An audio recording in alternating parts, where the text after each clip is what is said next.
Good morning. It is Monday, September 20th. The devotional for today, as you saw, is titled Trust and Obey. The word comes from Psalm 139, the first 10 verses. This is a Psalm of David, and it reads as this. O Lord, you have searched me and known me. You know my sitting down and my rising up. You understand my thought afar off. You comprehend my path and my lying down, and are acquainted with all my ways. For there is not a word on my tongue, but behold, O Lord, you know it altogether. You have hedged me behind and before, and laid your hand upon me. Such knowledge is too wonderful for me. It is high, I cannot attain it. Where can I go from your spirit? Or where can I flee from your presence? If I ascend into heaven, you are there. If I make my bed in hell, behold, you are there. If I take the wings of the morning and dwell in the uttermost part of the sea, even there your hand shall lead me, and your right hand shall hold me. As I go through this devotional, and the reason it was called Trust and Obey, I just woke up with this seeking God out this morning. I've been seeking Him a lot lately because there's several aspects of my life that just haven't been working the way I'd wanted them to, and and it just sometimes that makes things stressful. If you're seeking to do His will and you're seeking to honor Him in everything you're doing, but life doesn't seem to be lining up the way you had anticipated it would, does that necessarily mean that I'm in the wrong? If I'm seeking Him out and everything, shouldn't I be in the right? Shouldn't His favor be upon me? And the answer to that question is no, not necessarily. That's what God answered me this morning. No, you're not going about it the right way. And it just kind of hit me. And then as I'm reading Psalm 139, you realize as David talks in this, he says, your knowledge is too high for me. I cannot attain it. I can't even comprehend. I can't understand your thoughts toward me. And here's what God promised. See, if I look for God in everything I'm doing, great. Then God can show me what He's doing, and I have the choice to get on board with that or not. But if I'm just simply meandering along my path and asking God to bless everything I'm doing, He's not going to do that all the time.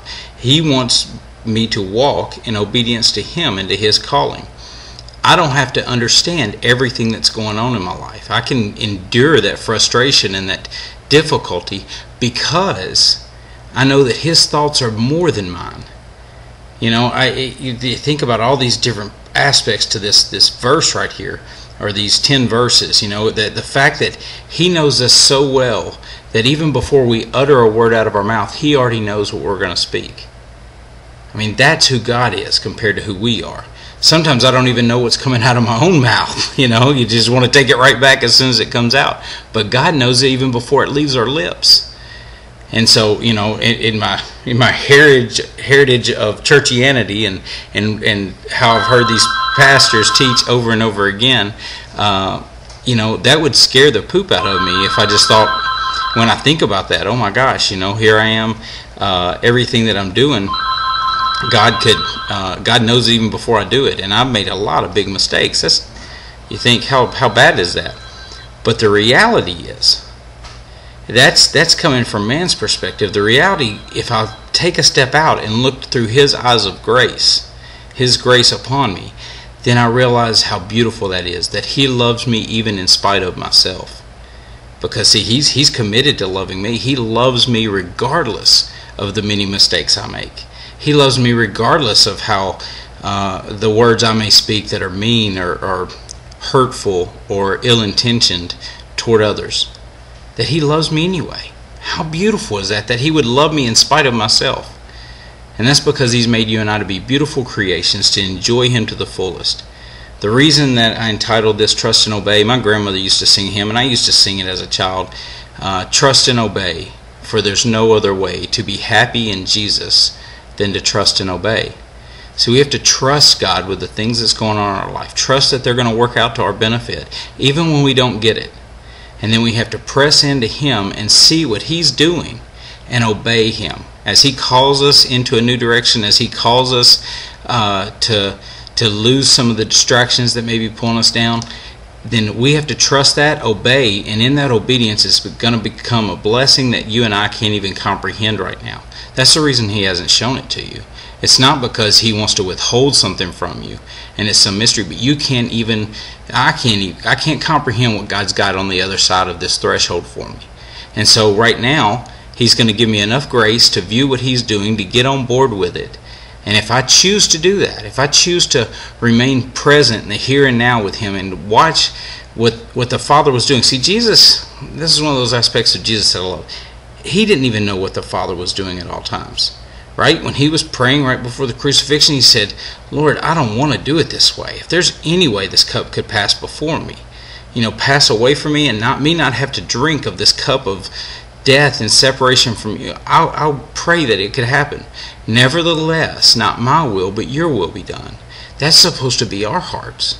That's supposed to be our line of thinking regarding the things that's going on in our life. So I encourage you today, there's tough times out there.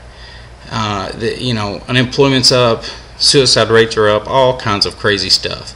Got a lot of friends going through very tough times in marriage and struggling in marriage, and it's difficult for a lot of people. But you and I have to trust and obey.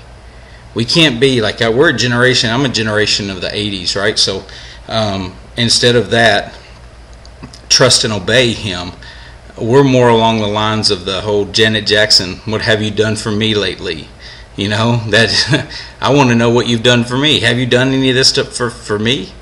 And we take that position with God, and that's not what God wants to hear from us at all. If every time we enter into conversation with God, we start out with, God, why aren't you fixing this? Why aren't you doing this? Why aren't you doing that? Instead of, God, what are you doing? Let me see what train you're on, and let me hop on board on that train.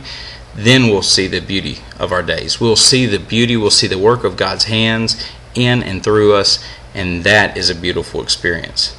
I'm not doing it all the time, but I'm working on it. I hope that you are too. Be encouraged today. RallyTheTroops.org for more information. Y'all be encouraged. Live the life. Be blessed and bless another. We'll see y'all.